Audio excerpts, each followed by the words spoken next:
All right, bows and bow ties. So look, I have to apologize for the weird light situation. I am not in my normal vehicle today. I had to bring the Bronco because my children are coming back from outdoor school, which is why I'm going to be talking about what we're going to be talking about shortly. And I need something that I can carry that can carry all of their luggage and stuff like that. So, yes, my children have been gone this week for outdoor school. I've got one child in college. And so I have one child home who basically doesn't really talk to us. So we force him to talk to us. And we went out to dinner last night. He's a great kid, but he's just kind of like, hey, hi, why are you forcing me to talk to you? And, you know, I love my kids, right? But it's got me thinking about this empty nest syndrome thing that I just am having a difficult time with all of a sudden. Go ahead, go ahead, go ahead. I'm giving it to you. I'm giving it to you. Go. Sorry, I'm trying to let this car in. The car was dummying up.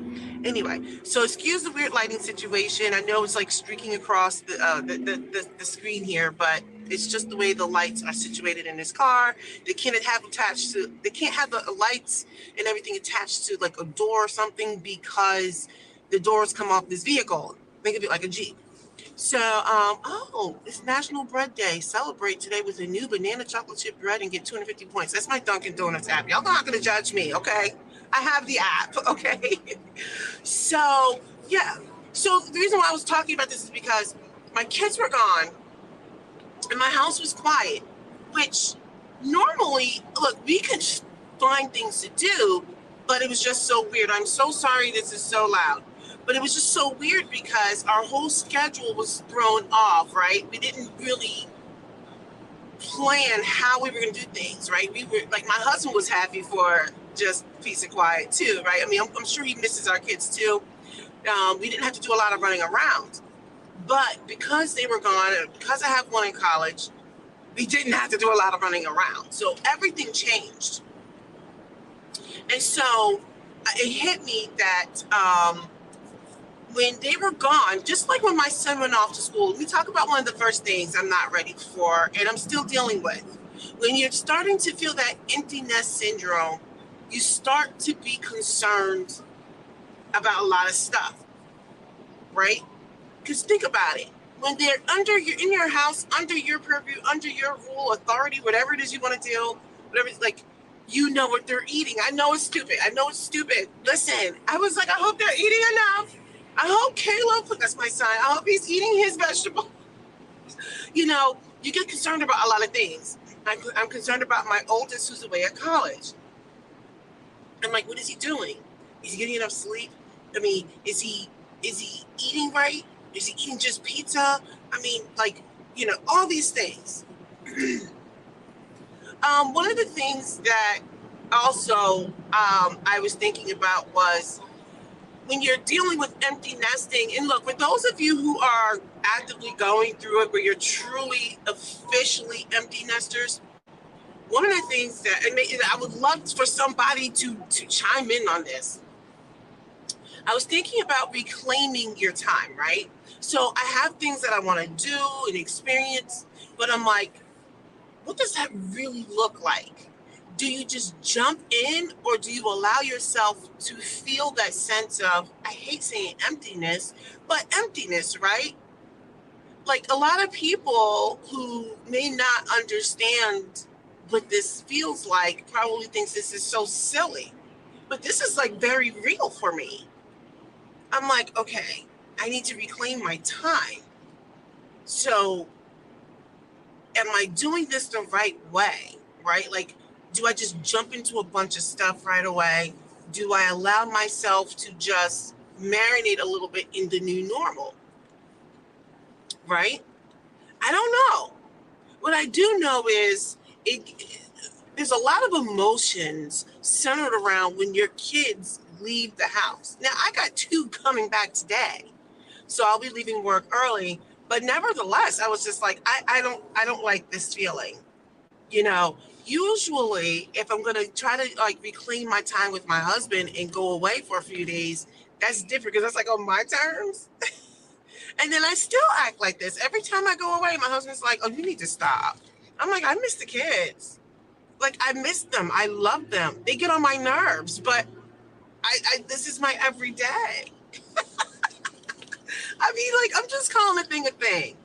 When I say they get on my nerves, like, you know, there's a certain bowel rhythm you used to. Like, hey, why are you picking on this one? Like, what is your problem? Why do you have, like, I don't know. It's part of my new normal. I'm like, I told you to eat this first. No, we're not going to eat a whole bunch of snacks before dinner.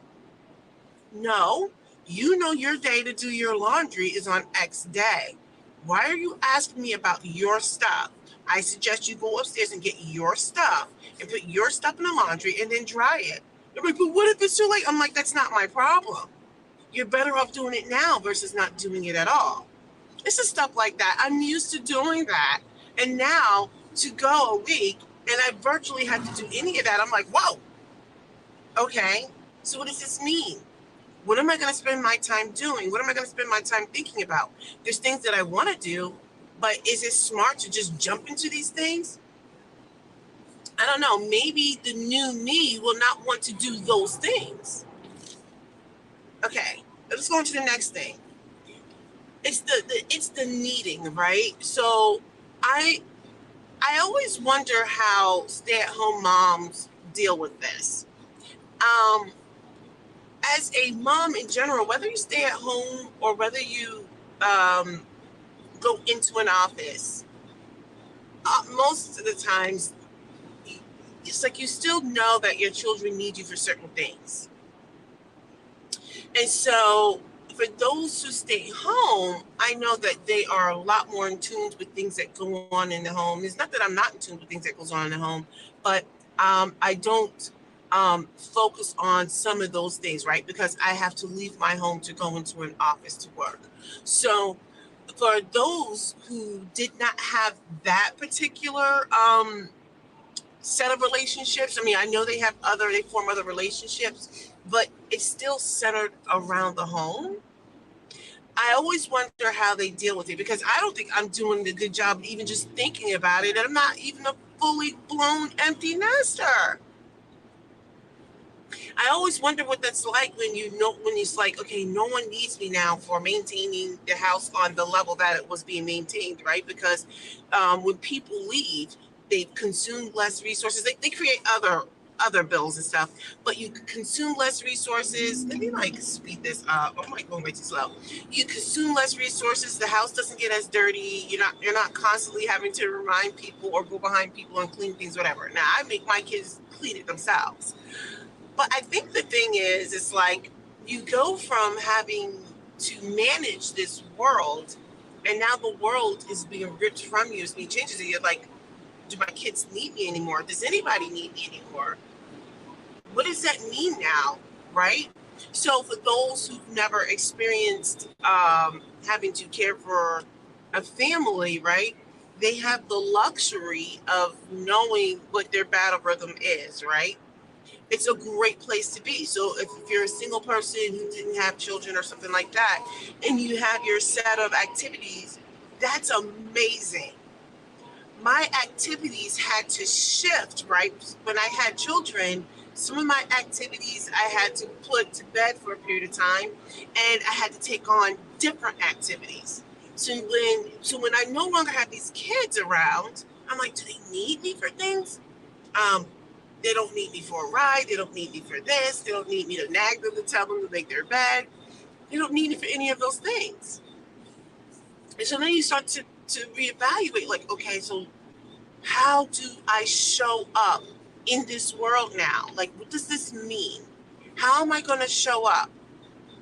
It's hard to explain because it's not that I don't think I have value. I know I have value, but it's like trying to reevaluate where you fit in.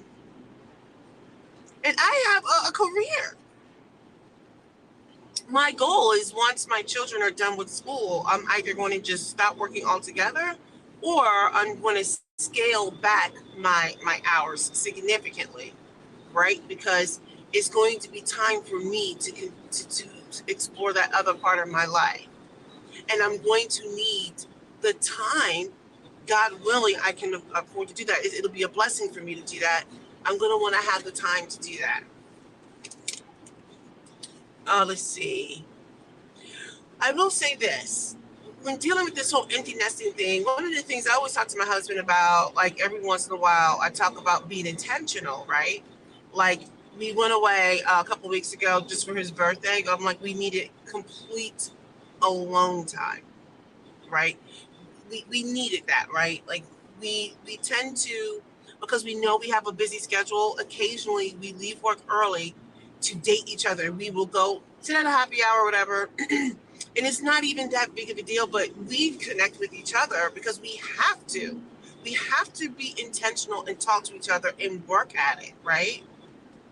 It's not always perfect, but we will get together, have a couple of hee-haws or drinks or whatever it is. Um, we work at it. And then we go home and then we try to be present for our family. But we try to be intentional. And so my question is, when you're an empty nester, it's like now you have each other full time versus having to be intentional about scheduling that time. So I'm curious as to how that's going to work, right? What does that look like? Like, I don't anticipate us hating each other, but like we're going to be going from not spending as much time with each other and scheduling it in to now all of a sudden we've got each other all the time. I can see how the pros and cons of that, right? Because you built this battle rhythm of what it's like when you don't see the person. For one, we both go into an office during the day, so that in itself takes up a lot of time away from each other. And then we like we get home, we manage our children. So this whole empty nesting thing, I'm like, well, we will no longer have our kids at some point to manage, which makes me think like, is that a precursor to how you need to manage yourself in retirement? Because eventually you stop working and then you really see each other all the time. Anyway, these are all the things that I was thinking about, but I was like, oh my gosh, I don't think I'm ready to be an empty nester. I'm not feeling it. I'm not feeling it. I think about things like, did I raise my kids right? Am I doing a good job?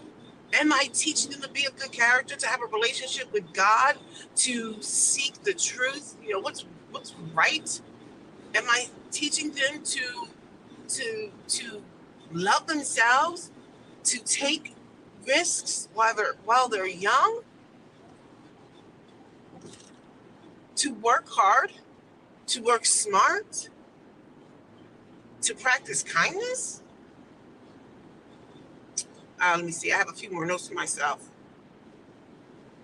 I think the thing too with kids, like I know a lot of people are getting out here on these apps and they're talking about how they don't want kids and families. They're painting this negative picture about raising kids. And let me tell you something. I'm not saying it was all roses, but the one thing I will say is I voluntarily had my kids, and I think the biggest thing is watching throughout the years, watching your kids learn the highs and the lows when they achieve something that they worked so hard and they're so excited, and you see that face. When you see how they're like full of glee, when you see how they're so proud, like there's something to be said for watching a child achieve something. There's something to be said for watching your children develop. I'll never forget, years ago I was watching something on television, maybe 20 years ago. It was back when Paris Hilton was she had her reality TV show with Nicole Richie. And I remember there was some sort of, I don't know, it was like a psychologist or someone had come on television and made the comment about Paris Hilton. And they said they felt so sad for her because she has everything. And I had to pause. And I got it as he was explaining. He was like, imagine having everything and and robbed of the opportunity of achieving something sometimes. Like sometimes just to achieve something. They were like, there's something to be said for that. And it feels amazing. You feel so proud. And you feel like you're like your self-esteem gets high and purposeful. And so he made the comment that, why do you think she has to engage in all of these ridiculous acts, right? Like she has to seek this high, this attention, because she has everything. And now you're trying to get this value. So imagine if you've had everything, you've never had to achieve anything, and then you go on television and it's like, pay attention to me, pay attention to me, pay attention to me. Because that self-esteem, that self-belief isn't organic. It's almost like solicited, right? And I'm paraphrasing. So anyway, getting back to that, like as a parent, when you're watching your kids go through these stages of development and they're achieving and they're learning and they're accomplishing, you've seen their failures, you've seen their successes. And now, as an empty nester, you don't get to see that anymore. You don't always have a front seat to that. You don't have a window to that. You don't. Now the world gets it. The world gets to see that from your kids. It's rough. I was like, oh my gosh, am I ready for this? Ultimately, you want to see your children move forward. You want to see them leave the nest. You want to see them achieve. And you're happy for them. You're genuinely happy for your kids.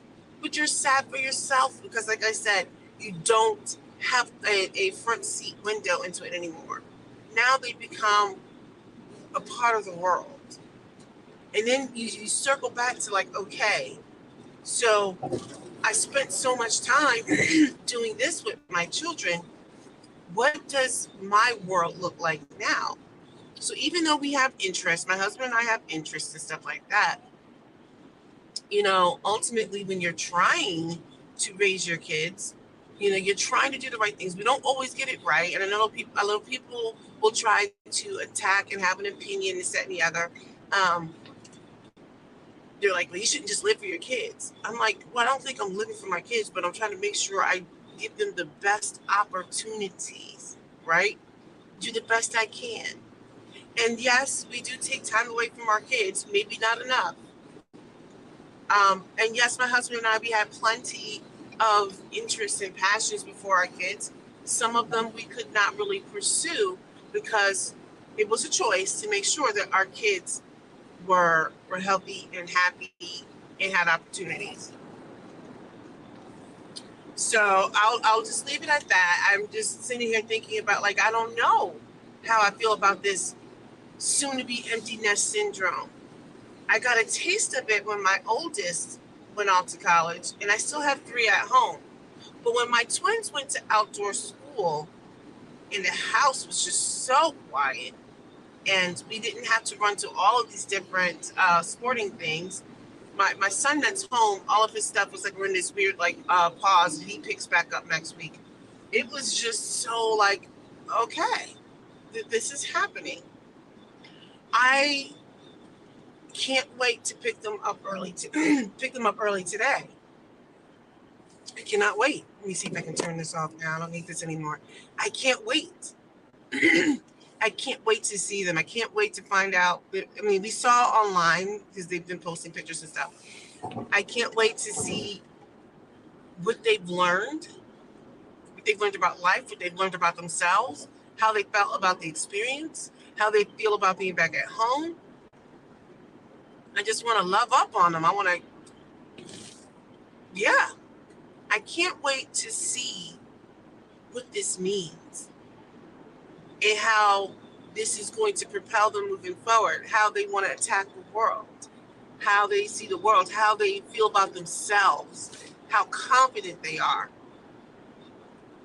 And this is going to force me to do some soul searching on, okay, so now that you had a glimpse into what this could be like, what do you want for yourself? How do you want to show up in this world when you no longer are training up your children? Your job is going to be done soon. Like, you're always going to be the parent and give advice and mentorship and stuff like that. But this changes. And so how do you want to show up for yourself? What do you want?